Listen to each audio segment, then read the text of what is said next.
This is Bill Johnson, and you're listening to WithoutYourHead.com. Feed your head. Yo, she-bitch. Let's go.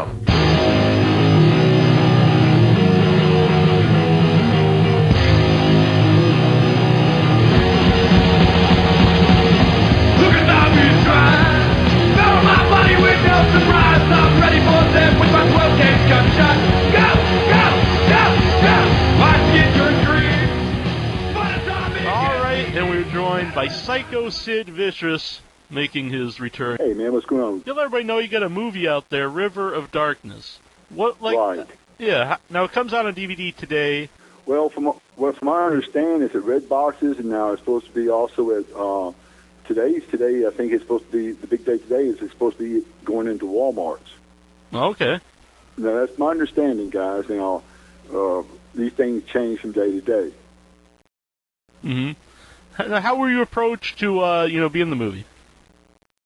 Well, Bruce and his brother, they've been doing these movies for a while, and he called me a year or so before they were thinking about the movie and asked me if I was interested. Yeah, I said yeah. They're a pretty big independent movie company. You know, I just did a second one with them. It's an action hero type of deal. They actually get some really good equipment in there. The cool thing about River of Darkness was, and this is boring stuff for most people, but in the movie industry, it's location and casting. This was to me one of the best casting movies I'd ever been in. We had what you try to do in these movies, in all movies, or these smaller movies, is you try to bring in some star power. So star power they had with me, Kurt Angle, and Kevin Nash. Mm-hmm. Then it's a scary movie, and they went out and got one of the greatest scary people of all time, the gentleman who's the original zombie in Night of the Living Dead. Mm-hmm. I can't remember his name. Bill Heinzman. Bill Heinzman, that's it, thank you. So, for me, guys, I've always been intrigued with horror movies and comedy movies. Mm-hmm. Those are my two favorite things, and I love to read both of those. And being a horror person, that to me, have Bill Heinzman on the deal is like having to get to play baseball with Babe Ruth. All right. I mean, it really was. Mm-hmm. And then if you wanted to go over the top with it a little bit, then we got to kill the dude in a scene. He was in a fishing boat. Mm-hmm. So that to me, I mean, for me, that had to be one of the greatest moments in my, short acting career. Mm-hmm. Now, what was the makeup process like? Oh my God! Now I'm gonna tell you something. I wouldn't want to go through that again. I don't think they've been through that before. Yeah. It was painstaking. It was forever. It was on my pillows for 2 or 3 days afterwards. It was just. I'm gonna tell you, but it was worth it. Mm-hmm. No, yeah, because I watched a movie last night, and like you don't have lines in the movie, but you rely a lot on facial expressions and your eye movements. Now, was that something that came natural to you from your wrestling career? You know what? That did come natural. I don't remember making. The thing is, guys, these kind of movies like this. Most movies I've done are horror movies. My very first one I did and actually directed, named Stranded. I had a part in it. I was the main person in the whole thing. I never had one speaking part. And why I like things like that, guys, I directed that myself to be like that because I liked the guy, Boo Bradley, and To Kill a Mockingbird. Oh, yeah. I think if you can make that kind of an impact without ever saying a word, you've done something. I did that in a movie I called Stranded. I did myself. And so for me, that I don't even care about lines. Mm-hmm. When you're a zombie, you're not going to have many lines either, right, guys? Mm-hmm. That's in your head. Mm-hmm. Yeah, well, you mentioned Bill Heinzman. I mean, he didn't have any lines in the original on Night of the Living Dead, but everyone remembers that role.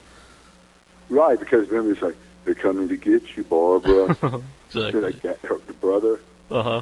I just saw that just a few weeks ago. It comes on Turner Classic Movie all the time. Mm-hmm. Now, do you see any similarities between a horror movie villain and a horror movie monster and a big man wrestler? There is a lot of similarities. Two guys, when I did all my interview back work and stuff like that, I always got it out of horror books. Every once in a while it would come out of different books. oddly enough, a daily devotional I used to read every day from Billy Graham. I got cool stuff out of that, too. Mm-hmm. But a lot of it was out of horror books, you know, because that's what I wanted my character to be, was sort of scary. Yeah. I heard a Kevin Nash interview recently, and he compared, he said, like, a real good big man wrestler, like a big man monster, should be like, like a Frankenstein character or a Jason, where they don't really run, they just kind of, slowly go after the hero. Well, a good point made is a bit like this, is that when you don't run, then you can build suspense. And when you don't move and you're not moving, then everybody's going, come on, move. You know what I mean? It's like, he's not moving, you should move. Mm-hmm. And that's the whole idea about being a zombie, is being able to catch somebody without moving. Mm-hmm. Now, actually along those lines, sometimes I ask the people about, because in recent movies, the zombies, like, run. For you as, like, a horror movie fan, do you prefer, like, the shambling, slow zombie, like the classic zombie, or like, the fast zombies of some of the recent horror movies? I prefer, to me, I don't think you get a better zombie than the original Night of the Living Dead. Mm-hmm. I really don't. I think you look back at all the zombie ones, and all of them, they're all try to compare to that, or that was the best one. There were some other ones, what was that one they did with they were people were living, coming from pods. Oh, Invasion of the Body Snatchers. They get the Body Snatchers. Now, those were a different type of, a zombie. Mm-hmm. So, but best to me, if you're thinking zombie, I can only think of the Night of the Living Dead. Mm-hmm.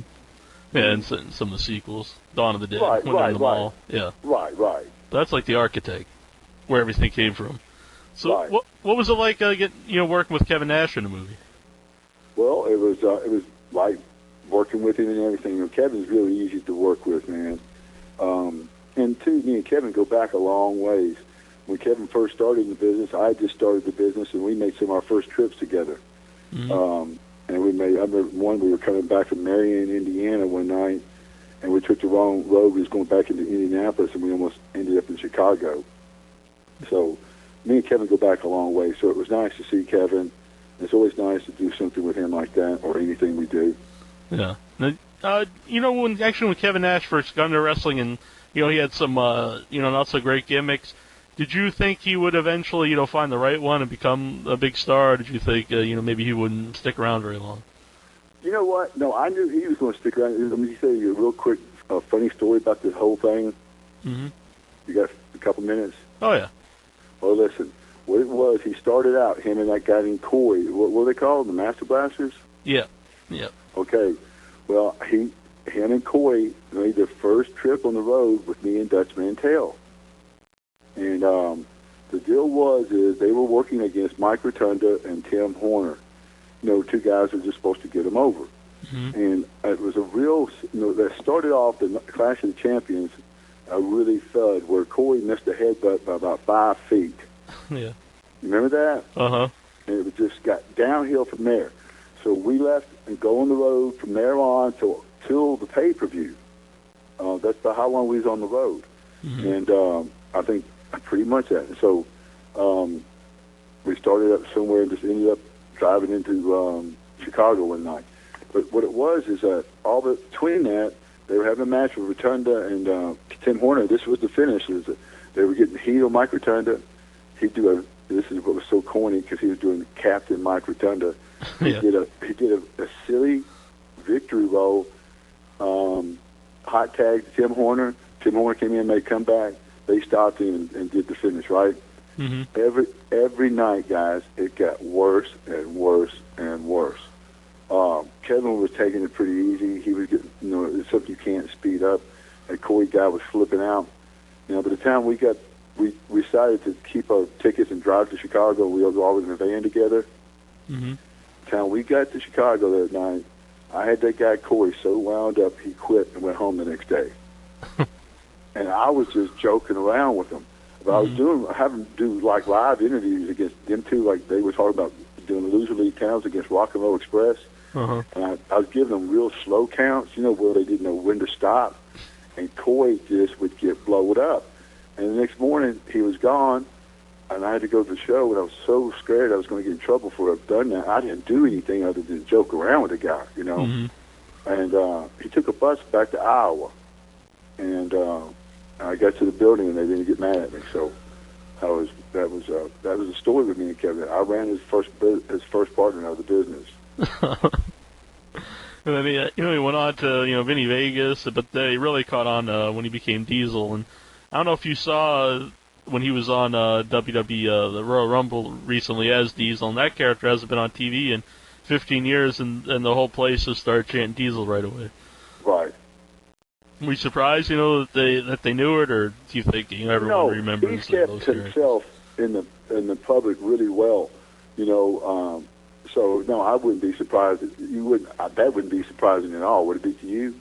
No. I was surprised they chanted Diesel and not Nash, but Well, there you go, guys. There's where we go. We know the culture now. That what the WWE does well is they give the people a memory, and they stick with that. That's a hard name to chant too, Diesel. But Nash is a one-syllable word. Yeah. Would it be easier to go to Nash instead of Diesel? Mm-hmm. But that tells you just how strong that television is that they do there. Mm-hmm. Now, obviously, Kurt Angle, he's got the major role in the movie as a sheriff. Now, had you known Kurt Angle before doing the movie with him? No, I have not. Well, what was your impression of him? Well, he wasn't there for the first movie. He was on the road. Now, me and him did the second movie together. Kevin wasn't on the second one. Mm-hmm. Now, the second one, I got to meet him. We were doing a lot of hands-on stuff together. He was a really good guy. Now, I met Kurt when he first started in the business, guys, and he was coming through Memphis. Mm-hmm. And I know this for a fact. That guy worked his way to where he's at. He was working Memphis territory. He was working the Louisville territory. He was doing spot shows for the WWF. He was working 17 days a week, man. So I knew that he was going to make it. Mm-hmm. A few questions here. People sent in a bunch. I'm just going to ask a couple. Brian wants to know what kind of role do you play in your next movie, Death from Above? Well, it's I'm just a rough, tough, like biker type guy. And that one you talked, the one with Kurt. Mm-hmm. Yeah. And now, what's cool about that one? They went out and got some really cool stuff, guys. Like a real monster truck, some real cool drag racing cars and stuff like that. That's why it's fun to do those kind of movies with those kind of people. Now, Kirk is a total professional. That was also excellent to do something like that with a guy. Mm-hmm. And so that was good. Would you ever like to get in the ring with Kurt Angle? I'd love to get in the ring with Kurt Angle. Mm-hmm. I think the thing is, I've always said this, guys, and this is a big salute to Kirk, and I hope everybody will take it like this. Is that I've heard this word used before, like, well, we'll put this guy with this guy, and this guy can actually bring this guy up to a notch, or this guy can come down and work with this guy a notch. But the main thing is that you can bring a guy up a notch. That's what Kirk does, maybe better than anybody I've ever seen in my life. He brings people up a notch when you work with him. Mm-hmm. You become a better person.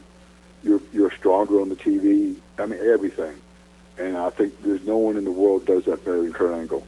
Mm-hmm. Along those lines, I got to ask, because it's coming up this weekend, is Shawn Michaels is going in the Hall of Fame. Are you happy for him?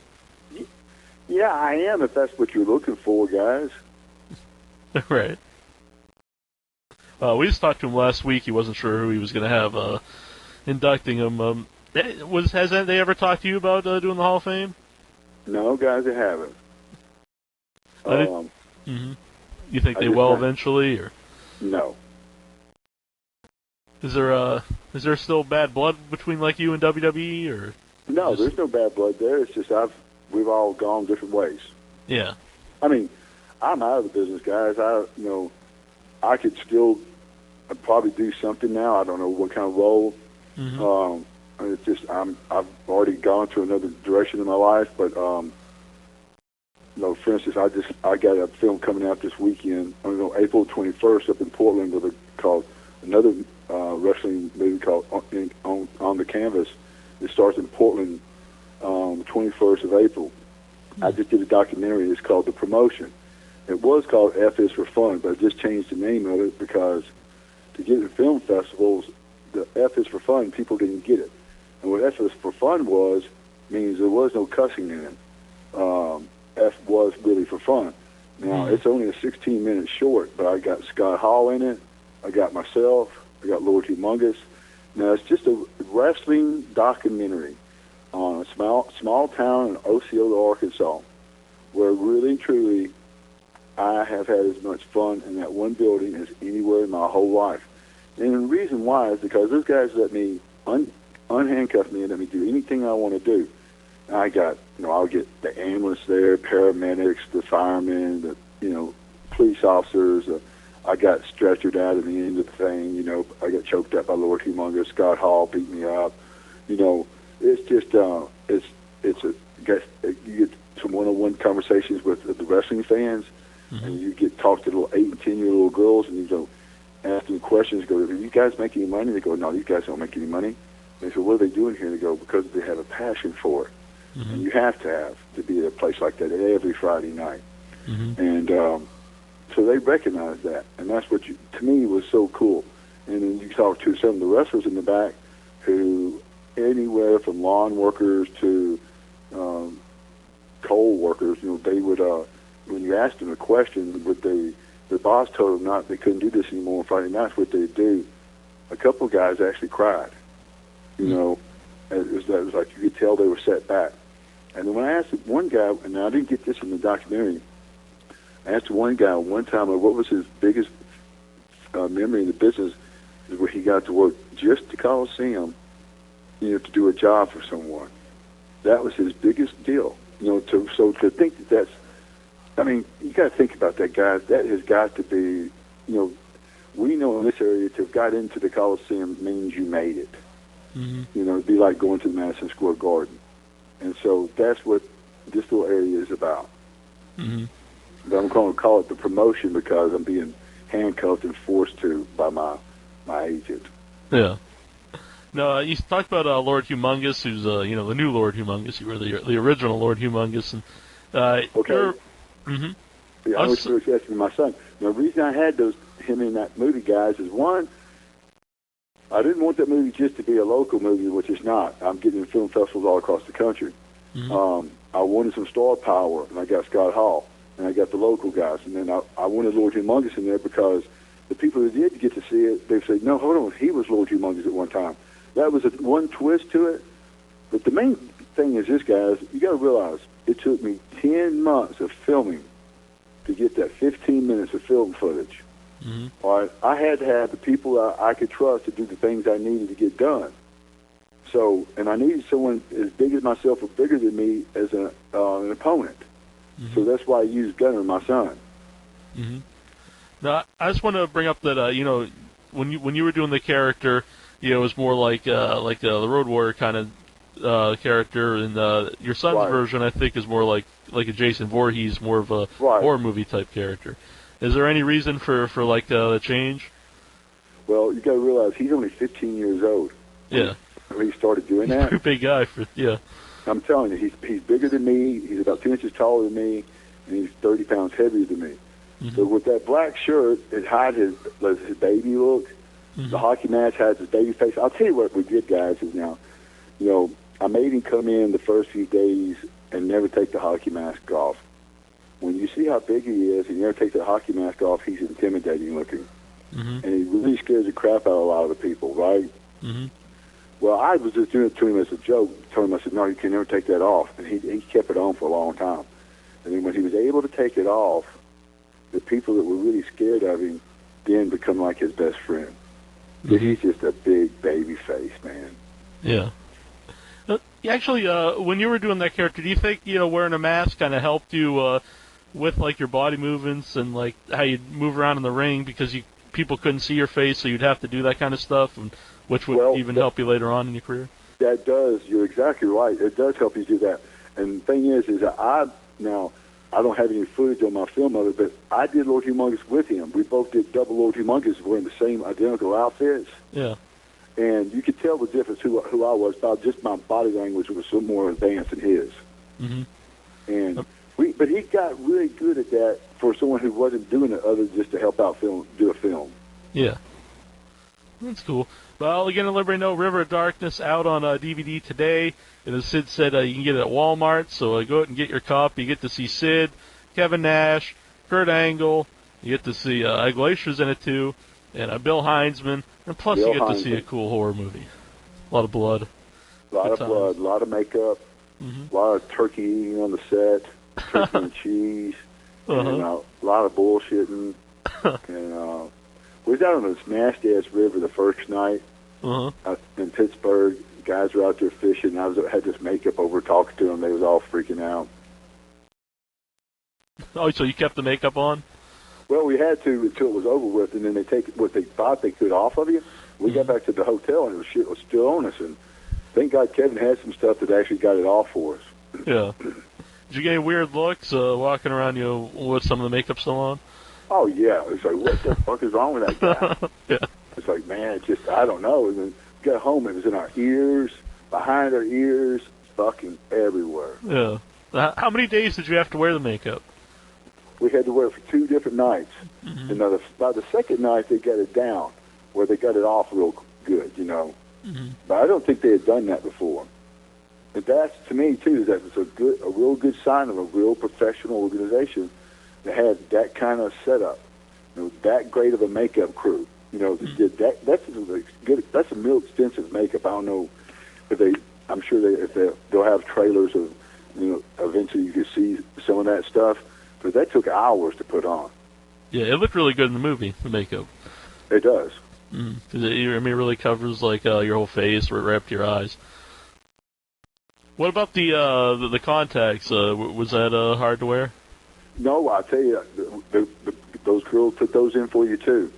They did everything, man. All you had to do is just sit there. You said you guys, were bullshitting on the set. I know, a lot of the wrestlers talk about ribs. Was there any ribs played on any of the movies you've been in? You know what? No, there hasn't. Not any good ones. Yeah. Everybody's too in the open. There's not a lot of open air, a lot of good opportunities to do stuff like that.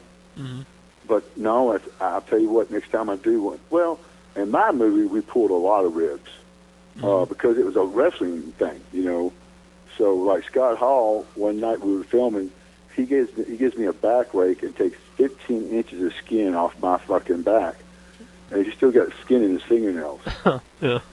And it's just like, good God,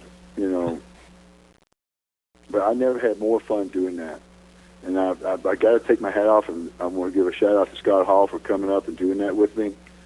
That was a big deal for me to get someone like his type of star power in my movie. That was a great deal and good thing he did for me. Yeah. So that's going to be at film festivals, you said? Yeah, it's going to be in film festivals. To be played. You can go online and find out about it. It's going to be at April 21st up in Portland, Maine. And that's where I'm hoping to be able to be up there for the debut of it. A lot of wrestling history in Portland, so that's a good area. Right.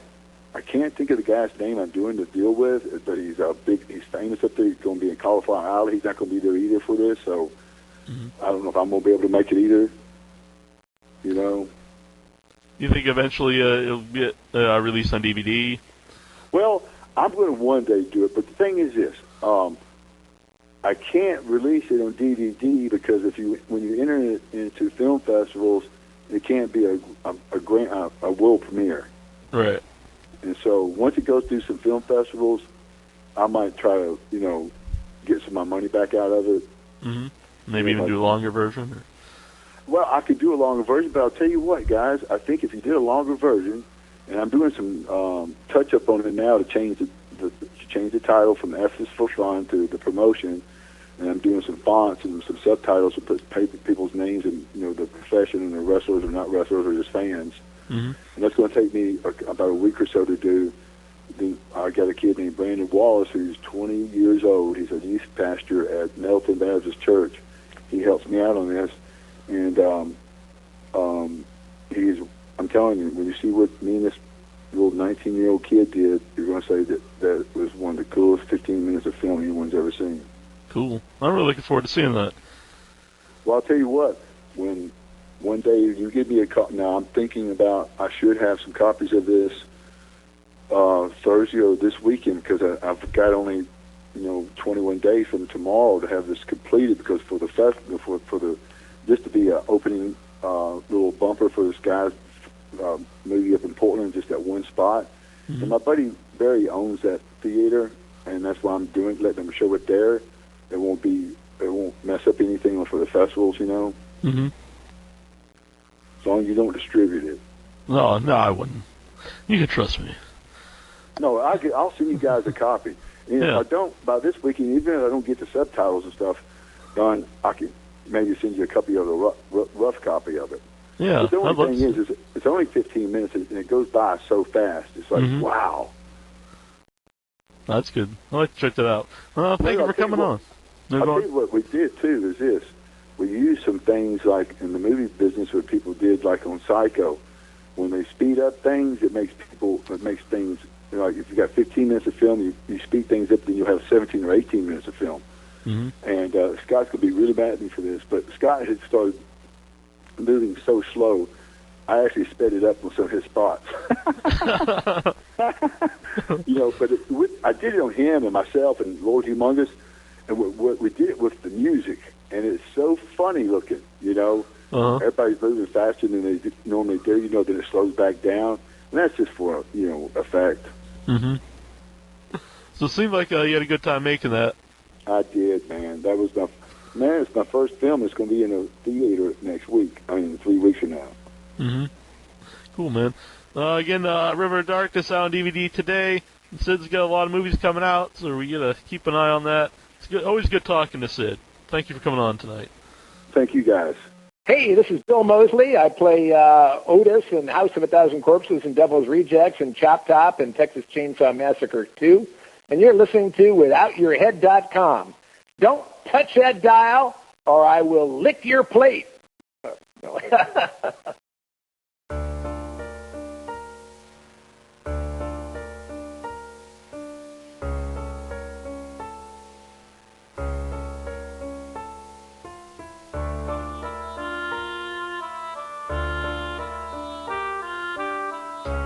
And Duckman looked unto the world and saw it was dead.